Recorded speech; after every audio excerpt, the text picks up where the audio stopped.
بسم اللہ الرحمن الرحیم۔ الصلاۃ والسلام علیکہ یا سیدی یا رسول اللہ۔ اللہ تعالی ہم سب کو درود شریف پڑھنے کے فائدے اور برکات حاصل فرمائے۔ ہمارے چینل پر دوبارہ آنے کے لیے خوش آمدید۔ درود شریف پڑھنے والے کے لیے اللہ تعالیٰ کی خاص عنایت ہوتی ہے، خاص فضیلت ہوتی ہے، خاص اجر و ثواب ہوتا ہے۔ آج میں آپ کو درود شریف کا ایک خاص واقعہ بتاتی ہوں، جسے سن کر آپ درود شریف کی کثرت میں، درود شریف کی محبت میں اضافہ ہوگا۔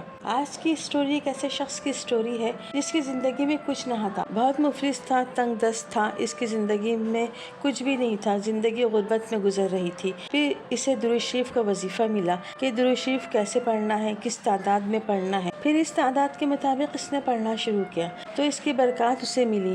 درود شریف پڑھنے سے پہلے اس کا معاشرے میں کوئی مقام نہ تھا، لوگ اسے دھتکارتے تھے، لوگوں سے مانگا کرتا تھا، لوگ حقارت سے دیکھتے تھے۔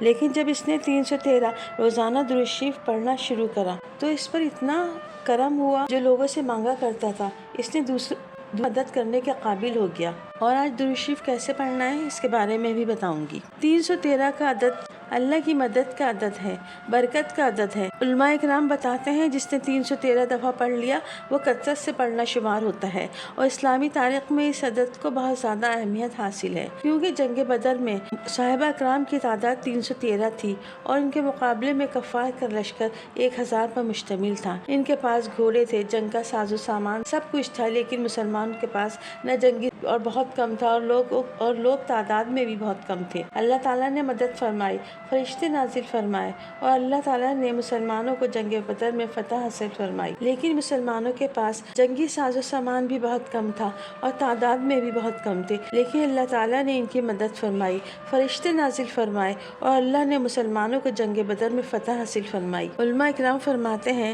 یہ برکت کا عدد ہے، کثرت کا عدد ہے۔ کوئی بھی وظیفہ ہو اگر 313 دفعہ پڑھ لیا جائے تو کثرت میں شمار ہوتا ہے اور اللہ کی مدد فوراً حاصل ہوتی ہے۔ بگڑے ہوئے کام فوراً شروع ہو جاتے ہیں اور بگڑے ہوئے کام فوراً بننا شروع ہو جاتے ہیں، اور ہمیشہ کے لیے اگر اسے معمولات میں شامل کر لیں یہ تو یقین مانیے ساری زندگی اس کے لیے بہترین وظیفہ ہوگا، اور یہی وہ وظیفہ ہوگا جس کی بدولت اس کے حالات صحیح ہوں گے، مسئلے حل ہوں گے، اور اسے وہ کچھ ملے گا جس کا وہ تصور بھی نہیں کر سکتا۔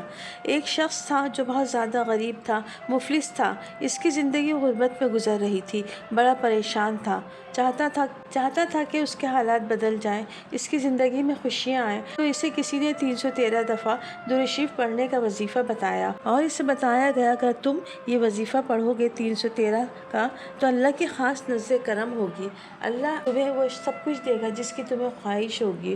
اور اس نے یقین کامل کے ساتھ 313 دفعہ درود شریف پڑھنا شروع کر دیا کہ میرے حالات سنور جائیں، مفلسی ختم ہو جائے، اور اس کی برکت سے میری غربت دور ہو جائے۔ وہ شخص کہتا ہے کہ جب سے میں نے درود شریف 313 دفعہ روزانہ پڑھنا شروع کیا، ابھی چند دن ہی گزرے تھے کہ میرے حالات سنورنا شروع ہو گئے۔ اس کا ایسا انتظام ہوا کہ میں حیران رہ گیا۔ جب اس نے دیکھا 313 دفعہ درود شریف پڑھنے کی برکات شروع ہو گئی ہیں تو اس نے اور لگن یقین سے پڑھنا شروع کر دیا اور بلا ناغہ پڑھنا شروع کر دیا۔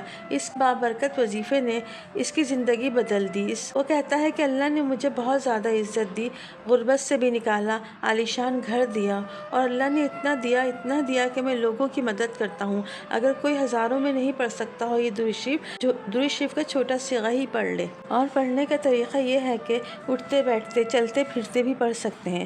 مگر کوئی چاہتا ہو کہ اس کے حاجات بہت جلدی پوری ہو جائیں، اس کو وظیفے کی روحانیت بھی حاصل ہو، اور اس کا مقام بھی بہت اونچا ہو، اور اس کے کام بھی بہت جلد بنے، تو اسے چاہیے کسی بھی نماز کے بعد بہت توجہ سے بیٹھ کر، عشاء کی نماز کے بعد یا تہجد کی نماز کے بعد بیٹھ کر 313 دفعہ درود شریف کا وظیفہ پڑھے۔ اور جب آپ توجہ کے ساتھ ایک جگہ بیٹھ کر پڑھیں گے اور اسی وقت کو وظیفہ پڑھنے کے لیے خاص کر لیں گے تو بہت جلد نتائج حاصل ہوں گے۔ ایک وقت میں وضو کر کے ایک جگہ بیٹھ کر پڑھیں، یہ بہت مجرب وظیفہ ہے۔ علماء اکرام کہتے ہیں کہ اگر اللہ نے چاہا تو ایک دن میں ہی کام ہو جاتا ہے۔ اللہ ہر کسی کی پریشانی دور فرماتا ہے اور اس کے مسئلے مسائل فوراً حل فرما دیتا ہے، مگر شرط یہ ہے کہ بہت یقین اور لگن سے پڑھیں۔ اللہ تعالی ہم سب کی پریشانیاں دور فرمائے، آمین، اور ہر کسی کو درود شریف پڑھنے کی توفیق عطا فرمائے، اور مجھے بھی اپنی پیاری پیاری دعاؤں میں ضرور یاد صلی اللہ علیہ وآلہ وسلم۔